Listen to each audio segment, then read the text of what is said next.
कांग्रेसरू निलंबित विधायिका सोफिया अन्य दलर बैठक में योगदान को नहीं फायर कांग्रेस नेता सोफिया विधानसभा सदस्यता रद्द होगा निश्चित बोली कांग्रेस पक्षर कहुई।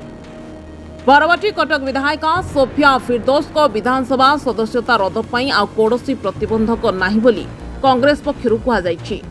एक प्रेस विज्ञप्ति जरिया पीसीसी गणमाध्यम विभाग अध्यक्ष अरविंद दास कहते गत राष्ट्रपति निर्वाचन में बापा दलीय प्रार्थी विरोध में भोट दे किछि भूल करना बोली पूर्वरु कही सोफिया दलीय अनुशासन भंग करथिले। तेबे दल विरोधी कार्यकलाप बापा तथा बारवाटी कटकर पूर्वतन विधायक मोहम्मद मोकिम कांग्रेस प्राथमिक सदस्य पदरु बहिष्कृत होगा पर सोफिया एकाधिक थर निज उच्चारण और आचरण बल में दलरू दूरे जाउथबा देखा जाउथला। गत राज्यसभा निर्वाचन बेले एवं परे से दलर शीर्ष नेतृत्व निष्पत्ति को विरोध करी खोलाखोली विभिन्न मत मंतव्य देवा द्वारा से दलरू दूरे जाउथबा अधिक स्पष्ट होइतिला। तेणु तांकु दलरू निलंबित करा जाइतिला।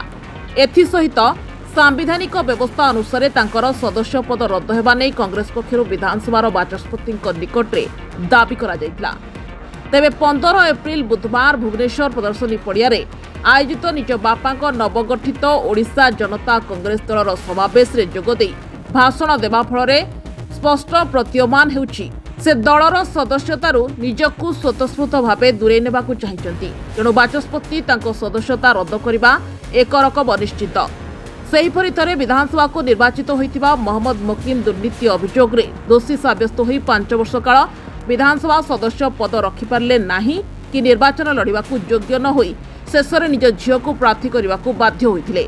सेहीपरि जणे नेतांक द्वारा गठित आंचलिक दलर भविष्यत उज्जवल नुहे बोली कहिछि Congress. Bureau report Satej news.